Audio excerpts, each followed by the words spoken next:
Assalamualaikum warahmatullahi wabarakatuh. Selamat pagi sobat trader semuanya dimanapun saat ini Anda berada, yang sudah di depan layar dari pagi tadi, yang sudah mungkin membuat pemetaan dari awal bukaan.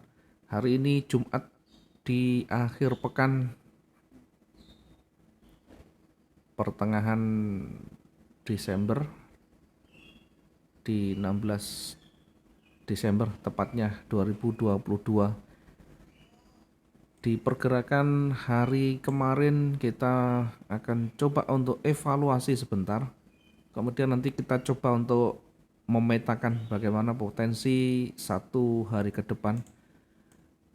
Kemudian apa yang sudah kita lakukan kemarin, adakah sisi positifnya? Adakah sesuatu yang bisa kita petik dari yang sudah kita buat satu hari kemarin? Baik, kita lakukan pengamatan di satu hari yang kemarin. Yang sudah kita sampaikan ada beberapa poin di sana, beberapa entry point di sana, ada buy stop, sell stop dan sebagainya.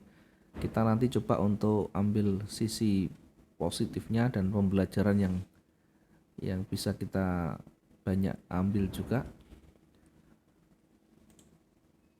Kemarin sudah kita sampaikan ya di time frame daily ya. Kita lihat di time frame daily dulu ya. Kita lihat di time frame daily dulu ya. Kita kemarin lihat di time frame daily, kemudian di time frame daily apa yang kita dapatkan di sana. Kita lihat di sana dari sisi tren ya. Kita lihat dari sisi tren dulu ya, biar kita nanti ketemu bagaimana konstruksi yang sudah terbentuk, rangkaian ceritanya seperti apa, kemudian potensinya bagaimana, sehingga yang ada di kepala kita selalu berpikir positif ya. Jangan selalu menyalahkan analisa, jangan selalu mengeluh karena pasar itu dinamis, sehingga yang paling penting bagaimana kita bisa mengikutinya, bagaimana kita bisa menyesuaikannya. Analisa hanya sebatas sarana untuk memudahkan kita menggiring jalan pikiran kita dengan tingkat probabilitas yang mungkin bisa terjadi ya. Dari kecenderungan yang ada, kalau kita amati, kita lihat tren masih bergerak naik. Oke. Menjadi catatan utama dulu, kecenderungan masih bergerak naik.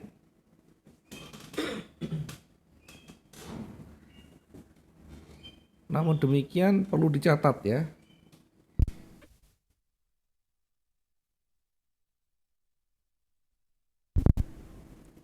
Oke, mohon maaf.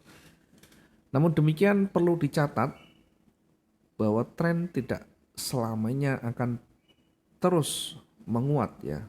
Tren tidak selamanya akan terus berjalan sesuai dengan tren itu sendiri, karena ada batasan, baik itu tiap harinya, kemudian mingguannya, termasuk bulanannya. Sehingga tiap waktu, tiap pergerakan waktu selalu kita lihat bagaimana range yang terbentuk di sana. Nanti kita lihat secara logisnya, rata-rata seperti apa. Sebagai contoh pergerakan tren yang ada di sini, trennya bergerak naik. Kemudian kalau kita lihat semakin dekat, kita amati dari sisi sebelah kiri, sudah kita ingatkan di sana ada level yang cukup kuat di sana. Silakan dilihat di video analisa kemarin atau bahkan mungkin sebelumnya sudah kita juga buatkan di sana. Di sebelah kiri kalau kita amati ada penolakan, di sebelah kiri ada banyak sekali rejeksi di sana, di mana di harga itu market selalu memantul sehingga menjadikan itu sebagai wilayah yang kuat, sebagai wilayah pertahanan yang kuat. Maka ketika tren itu sudah berjalan, sekali lagi harus diuji di area levelnya.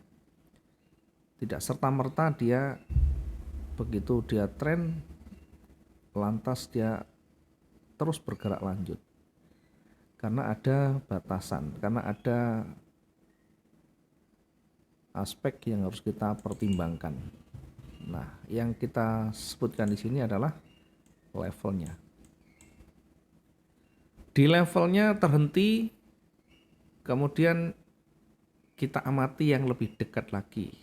Kita lihat terdekat dari runningnya. Kalau kita amati candle yang terakhir dibentuk, yang sebelum kemarin tentunya adalah candle merah. Candle sebelumnya lagi ada momentum dengan rejeksinya di sana. Sekalipun ada momentum yang kuat sebagai contoh ini, karena berdekatan atau menyentuh levelnya, maka bisa jadi dia muncul seller di sana, meskipun kekuatannya kecil. Karena ada penolakan, karena di situ berada di wilayah yang sangat kuat pertahanannya. Maka tidak heran ketika muncul seller di sana, meskipun tentu tidak sekuat buyer ya. Kalau kita lihat dari sisi karakter candle yang terbentuk, buyer itu mencoba kembali menekan hingga sampai di 18.14 terhenti, kemudian berbalik turun. Itu artinya kekuatan buyer sudah mulai melemah. Kemudian ditolak kembali hingga seller itu menyentuh harga 17.94. Ini bukan perkara mudah di tengah tren yang kuat, kemudian muncul seller dengan kekuatannya di sana. Mengindikasikan hadirnya kekuatan seller perlu dicatat, perlu diingat. Dari sisi pola candle yang terbentuk, ketika berada di ujung level, ketika berada di tren, kemudian ada level, ada pola yang terbentuk di sana,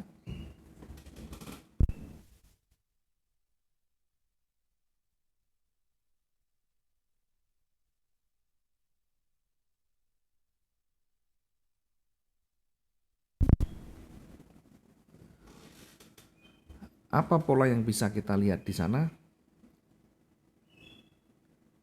Ada inside bar di sana. Ya, kalau kita dari sisi pola candle, dari sisi karakter candle, semuanya kita minimal kita bisa baca sehingga menjadi petunjuk hadirnya seller di sana. Minimal ada petunjuk seller akan muncul ya. Bukan berarti seller ini nanti akan kuat sampai di bawah, tetapi kita ukur secara proporsional kekuatannya. Kalau kita ukur secara harian, setidaknya ya mendekati rata-rata, mendekati pergerakan sebelumnya. Kita lihat di sebelumnya ada kekuatan buyer yang cukup kuat. Kalau kita lihat atau kita bandingkan yang terbesar ya, maka kemungkinan besar kalaupun dia bergerak turun, maka akan sampai di sini.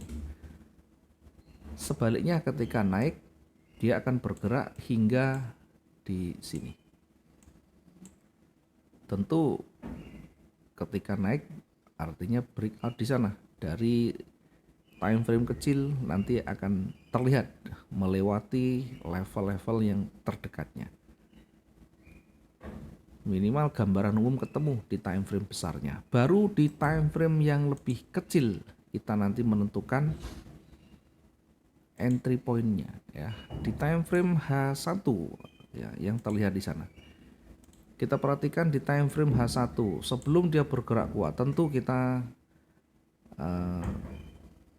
bisa manfaatkan di sana. Minimal kita uji di dua level yang ada ya. Minimal kita uji di dua level yang ada karena sebelumnya sempat bergerak turun dan naik, maka kita buat garis bantu dulu sebagai area ujinya. Minimal dari pergerakan yang ada melewati dua level ini ya. Ketika dia level di atas dilewati, ada peluang dia akan bergerak naik hingga mendekati 1821. Ketika dia melewati yang di bawah, maka dia akan kembali turun ya. Tentu mendekati levelnya di bawah. Nah, kalau kita amati dari yang sudah kita analisakan kemarin ya, kita menempatkan posisi sell stopnya di sana karena kita menempatkan peluang terdekatnya, ada buy stop, ada sell stop di sana. Sell stop di 1802. Kita prioritaskan di sellnya ya, silakan dibuka kembali analisa yang sudah kita sampaikan kemarin ya. Kemudian buy stopnya di sana, target sell stopnya kita buat di sini dulu ya, di levelnya. Kenapa di sini? Karena kita ambil yang realistis satu transaksi, jadi sekitar 700, lebih dari cukup tentunya, bahkan target satu hari selesai. Andaikan kita disiplin, andaikan kita juga komitmen dengan aturan main kita, tentu satu transaksi yang memenuhi syarat ini sudah cukup untuk satu kali atau satu hari target. Namun mungkin tidak sampai ditutup di targetnya, mungkin di pertengahan ditutup dulu lebih awal ya, sehingga masih belum terpenuhi untuk targetnya. Nah, di sisi bawah ada limit di sana, ada buy limit yang kita tempatkan. Nah, ini yang mungkin jadi pertanyaan ya. Itu buy limitnya kan rugi nanti. Ya, kalau hanya kita menempatkan angka buy limit dan kita tinggal jalan-jalan, kita tinggal tiduran, kita tinggal melakukan aktivitas lain tanpa memikirkan resikonya, ya, yang terjadi adalah keseret. Itu adalah pola pikir, cara berpikir yang dangkal dan betul-betul tidak tahu risk management namanya. Kenapa demikian? Bahkan kita sudah sampaikan jauh di awal. Setiap langkah kita, setiap transaksi yang kita lakukan harus sudah disiapkan antisipasinya. Bagian dari strategi kita, bagian dari sistem trading itu mungkin yang masih mengeluh dengan keseret atau dengan kerugian yang ada di sana, artinya tidak memahami materi secara utuh. Karena yang dicari enaknya, yang dicari kemudahannya, maunya kalau entry profit. Kalau kita menempatkan pending order profit, ya itu kemauan kita. Tentu kalau pasar ini milik nenek moyang kita, kalau kita sadar pasar ini bisa berpotensi dua-duanya, maka seharusnya di awal harus dipersiapkan antisipasinya. Bagaimana caranya? Pelajari banyak bagaimana risk management. Apakah kita bisa tempatkan untuk stop loss? Apakah kita bisa tempatkan untuk pending order di bawahnya dengan sell stopnya mungkin? Atau mungkin kita bisa gunakan alternatif lain di sisi level puncaknya, kita bisa menempatkan buy limit lagi. Tentu dengan perhitungan. Sudah dihitung ketahanan. Itu yang paling penting, bukan kita entry, kita menempatkan posisi, kemudian kita tinggal Ketika turun kita lihat minus, berarti keseret. Itu artinya yang ada di kepalanya hanya profit, profit, dan profit. Selagi itu yang ada di dalam kepala kita, maka saya pastikan tidak akan bertahan di dalam trading. Saya pastikan akan berguguran di tengah jalan. Ini tujuan saya adalah bagaimana supaya teman-teman juga mampu menyesuaikan, mampu melakukan risk management dengan baik, mampu melakukan recovery dengan baik. Yang kita sampaikan tidak perlu dan tidak harus diikuti dengan serta-merta. Harus sudah tahu bagaimana cara mengcovernya, harus sudah tahu bagaimana resikonya dan sebagainya. Kalau kita ukur dari seharusnya dari awal, ketika kita lihat pergerakan sudah mulai menguat, range sudah terpenuhi dari 1 hari kemarin, maka tentu kita gunakan yang lebih panjang. Kita bisa gunakan yang lebih panjang, sehingga untuk mengukur ini setidaknya kita bisa antisipasi. Kemudian kemungkinan nanti akan, kalaupun dia kuat, akan bergerak sampai di sini. Tetapi sebelum di sana, kalau ada level, ya kita uji dulu di levelnya. Karena di area level biasanya ada tahanan atau tekanan di sana, sehingga belum tentu akan mendekati range yang lebih panjang. Itu yang harus kita catat dan harus kita pertimbangkan, termasuk jarak entry point pertama dan kedua, atau jarak entry point selanjutnya setelah kita entry pertama harus terukur dan mampu kita lakukan cover dengan baik. Recovery dengan paling cepat dan paling mudah tentu dengan stop loss atau dengan cut loss di sana. Cut loss secara manual atau stop loss silahkan. Kalau yang punya strategi lain dengan pending order di bawahnya yang seperti yang kita sudah sampaikan sebelumnya, bisa saja bahkan di bawah 400 dari titik entry pertama ini kita pending orderkan sell stop pun masih potensi karena ada target sampai di levelnya. Oke, ini sebagai pembelajaran sehingga kita nanti siap menghadapi segala kondisinya. Baik, kita lanjut di hari ini ya. Kita kembali ke time frame daily ya. Kita kembali ke time frame daily. Pergerakan yang kemarin ditutup dengan posisi merah, artinya ada momentum seller yang kuat di sana. Apakah ini akan lanjut turun? Masih jauh. Karena sekarang ini berada di levelnya juga ya. Berada di levelnya artinya ini bersifat retest. Ketika dia bergerak naik, kemudian turun lagi, kemudian oke ya, kita coba dari sini, kita coba untuk buat garis bantunya sehingga nanti minimal kita bisa membuat sendiri. Oke, kalau kita amati ya, kita tarik yang lebih tinggi di sini, maka setidaknya di sini ada level ya. Kalau kita lihat di sini ada level, dua-duanya ini ada level, kita bisa tarik seperti ini. Dari sisi kecenderungan naik, ini juga berada di tengahnya koreksi, sehingga ini berada di wilayah retracement, artinya yang terdekat ya. Atau kita uji di area levelnya, maka ini masih berada di area retestnya, sehingga untuk bergerak turun lagi lebih kuat masih sangat jauh sekali ya. Potensi tetap ada, hanya saja ini berada di level seperti ini, bisa jadi nanti akan kembali naik ya, bisa saja kembali naik karena masih jauh dari sisi tren, dari sisi high dan low ini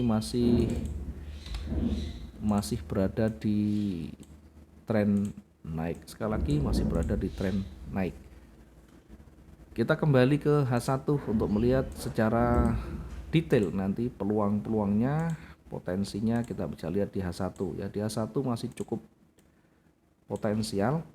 Kita bisa menempatkan di posisi di atas ya. Di Di posisi atas kita bisa tempatkan buy stop dan sell stopnya nanti. Buy stop kita taruh di 1780.02. Ini kita taruh jaraknya jangan terlalu jauh ya, biar enggak. Oke. Ini yang bahayanya kalau banyak sumbu ya, banyak rejeksi, sangat berisiko sekali. Namun demikian karena ini masih awal, masih baru bukaan, sehingga potensi dua-duanya ada. Nanti kita targetkan di ujung levelnya di sana, atau kira-kira sekitar 300 hingga 400 ya. Bahkan ini sudah sampai 500 ya, sekitar 1785. Kemudian dari sisi selnya ini ada banyak rejeksi, kita taruh di bawahnya. Kemudian kita tempatkan di sana sell stopnya 1722.27. Targetnya sampai di mana kita coba perkecil, kemudian di sini kita bisa lihat yang banyak disentuh kita taruh di sini di kisaran berapa ini, kita lihat di 1766 atau sekitar 500 juga ya, kita targetkan di bawah itu. Kemudian dari sisi koreksi ya, dari sisi koreksi kita tempatkan di penolakan yang ada ini untuk memanfaatkan koreksi naiknya. Kita bisa tempatkan buy limit di 1761.01 di sana ya. Koreksi sekali lagi seperti halnya kemarin, karena range bisa saja lebih panjang ya. Kalau kita berkaca dari 1 hari kemarin, range harian ini cukup panjang, bahkan bisa mendekati level bawahnya di sini ya, bisa mendekati level bawahnya. Kalau saya ukur kira-kira yang mendekati levelnya di sini ya, sehingga ada potensi. Maka buy limit yang di 1761 saya sebut sebagai koreksi. Nanti diantisipasi ketika tersentuh ya, bisa kita ambil sell stop di bawahnya, atau kita bisa buy limitnya di 1747. Lebih aman untuk mengikuti tren, atau kita batasi dengan pending order atau dengan cut loss ya. Silakan digunakan mana yang cocok. Ketika dia bergerak naik, ada peluang, ada potensi hingga mendekati level di sana, atau kira-kira di area 18. Saya taruh di paling banyak menyentuh di sini di 1809 ya, kalau nanti dia bergerak kuat naik. Oke, kita tidak usah jauh-jauh, nanti kita update saja. Kemudian buy stopnya, targetnya sudah tadi. Kemudian koreksinya di mana kira-kira yang banyak disentuh, dan kita taruh di sini ya, di 1795 untuk wilayah koreksinya. Sell limit kita tempatkan di 1795.56. Oke, nanti kita uji, kita lakukan update, kita lakukan evaluasi di sore atau malam hari. Kalau nanti masih ada kesempatan, ada peluang lagi ya, kita nanti akan sama-sama lihat ya. Mudah-mudahan bisa bermanfaat sedikit ini. Selalu gunakan risk management dan money management yang sehat. Selalu perhatikan update-nya dan selalu ikuti arah anginnya sehingga kita lebih aman dan lebih potensial. Terima kasih, selamat pagi. Assalamualaikum warahmatullahi wabarakatuh.